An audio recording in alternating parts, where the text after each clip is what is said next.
Di tengah berbagai problem internal, Manchester United kini tambah berantakan setelah dihancurkan Brighton 3 gol.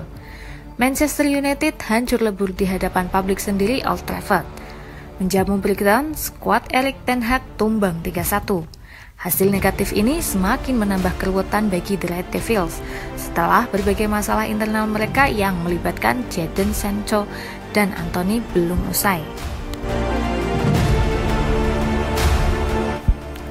Ex-penggawa Manchester United, Danny Welbeck, membuka keunggulan bagi tim tamu di menit ke-20 sebelum digandakan oleh Pascal Gross di menit ke-53. Seakan belum puas, João Pedro menambah derita pasukan Ten Hag di menit ke-71 untuk menghadirkan keunggulan 3 bola. Waktu yang sempit ditambah sulitnya tuan rumah mengembangkan permainan membuat Manchester United hanya bisa mencetak gol hiburan lewat aksi Hannibal Mejbri di menit ke-73. Dengan demikian, Manchester United semakin tercecer di posisi separuh bawah klasemen. Hanya meraup 6 poin dari 5 laga berlalu, mencatatkan 3 kekalahan. Mereka terpaut 4 angka dari spot 4 besar dan 9 poin dari puncak klasemen. Tak ada sejarahnya Manchester United menelan kekalahan dari Brighton di Old Trafford. Tapi semenjak Ten Hag jadi manajer, Manchester United tak pernah bisa mengalahkan The Seagulls. Di musim debut Ten Hag pada edisi 2022-2023, Brighton menaklukkan Manchester United di Old Trafford 2-1. Sebelum di pertemuan kedua, lagi-lagi setan merah tak berkutik 1-0 di Amex Stadium. Saat jumpa di Piala FA, Manchester United polesan Ten Hag juga gagal mengalahkan Brighton dengan kedua tim bermain seri 0-0, tak menghitung kemenangan via adu penalti.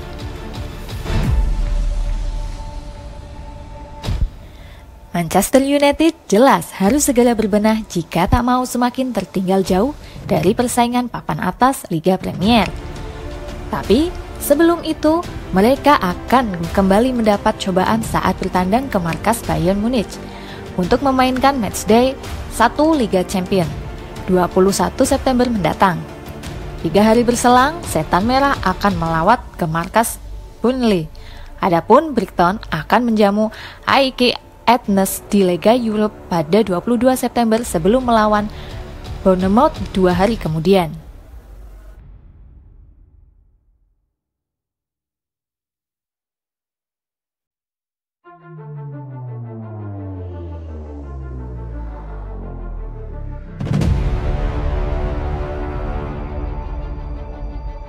Skuad merah Chelsea cuma bisa mendekam di papan bawah klasemen Liga Premier Inggris setelah lagi-lagi tak bisa memetik kemenangan. Anak asuh Mauricio Pochettino yang tampil dengan seragam baru harus rela berbagi poin di markas Bournemouth setelah hanya mampu bermain imbang skor 0-0 pada Minggu 17 September lalu. Chelsea sebenarnya menciptakan beberapa peluang per kick Raheem Sterling mengenai mistar gawang dan sangat nyaris memantul masuk ke gawang. Sementara Nicholas Jackson dan Conor Gallagher sama-sama melewatkan peluang emas, tetapi justru Bournemouth yang terlihat lebih mungkin menang pada penghujung pertandingan.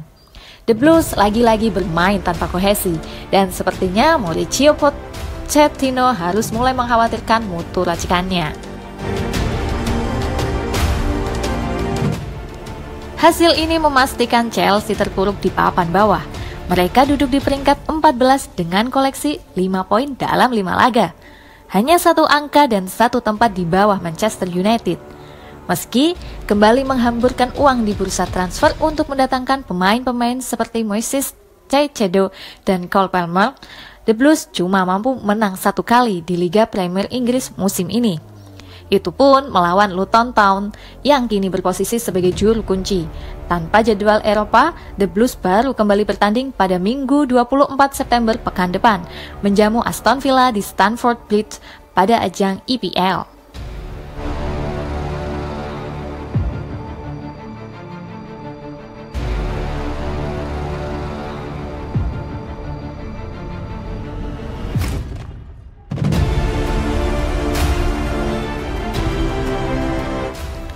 Arsenal meneruskan start positif mereka di Liga Premier Inggris 2023-2024 usai susah payah menaklukkan Everton 1-0 di Goodison Park, Minggu 17 September. Meski kemenangan ini harus memakan tumbal, Gabriel Martinelli mengira dirinya berhasil membuka keunggulan The Gunners pada menit ke-19. Namun, VAR mendakwa Eddie Nketiah berada di posisi offside dalam proses terjadinya gol. Sudah jatuh tertimpa tangga adalah peribahasa yang tepat menggambarkan nasib winger Brasil itu. 5 menit setelah golnya dianulir, Martinelli harus diganti lantaran cedera.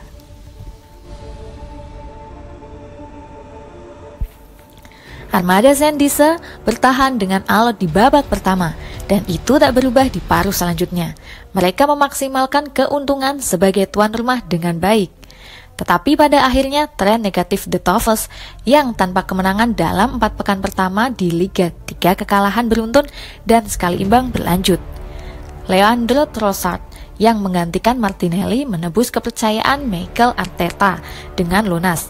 Ia memecah kebuntuan bagi Arsenal pada menit ke-69 lewat tendangan satu sentuhan, menyelesaikan kerjasama Martin Odegaard dan Bukayo Saka di sisi kanan dengan baik.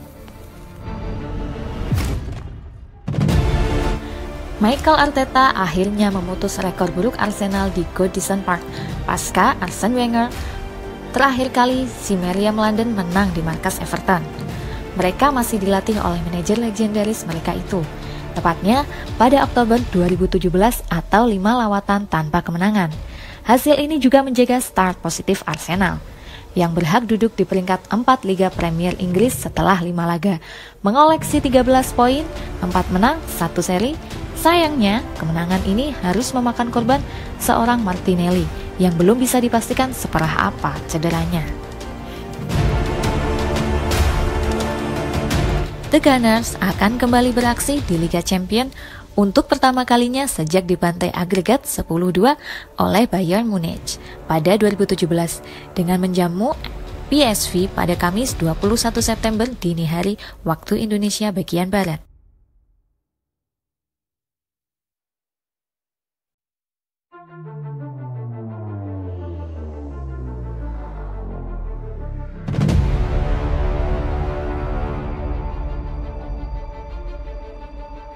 Liverpool memukul balik Wolves untuk memenangkan laga di Molineux Stadium dengan skor tegas 3-1. The Reds sempat tertinggal lebih dulu seiring gol cepat Hwang Hee-chan di menit ke-7. Namun, perlahan tapi pasti, skuad Jurgen Klopp mengamuk di babak kedua.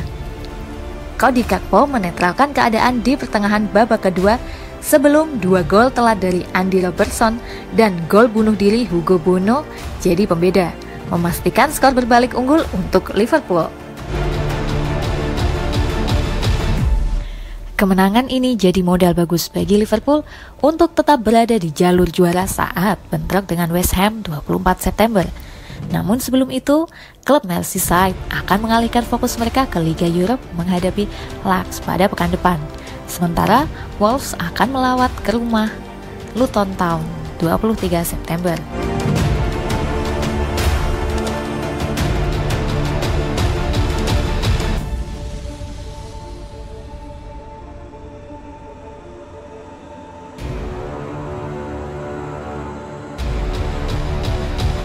Manchester City menjaga kesempurnaan mereka, meraih kemenangan kelima mereka dari 5 laga awal Liga Premier musim ini di kandang West Ham. Gol di babak kedua dari Jeremy Doku, Bernardo Silva dan Erling Haaland membantu Manchester City bangkit dari ketinggalan untuk mengalahkan West Ham yang sedang dalam performa terbaiknya, yaitu 3-1 pada Sabtu 16 September malam, dan melanjutkan awal kemenangan mereka di Liga Premier musim ini. Sundulan James Ward-Prowse pada menit ke-36 memberi The Hammers keunggulan, namun gol pertama Doku untuk City mengembalikan keseimbangan 43 detik setelah jeda. Silva kemudian menerima umpan Julian Alvarez dari atas pertahanan West Ham sebelum dengan tenang melewati Alphonse Areola yang bergerak cepat pada menit ke-76. Haaland menyia-nyiakan beberapa peluang sebelum ia memperbesar keunggulan City dengan penyelesaian khasnya ketika waktu normal pertandingan menyisakan 4 menit. Pemimpin klasemen City mengembalikan keunggulan 2 poin mereka atas Liverpool di puncak klasemen setelah tim asuhan Jurgen Klopp mengalahkan Wolves beberapa jam sebelumnya. Sementara West Ham turun ke urutan ke-6.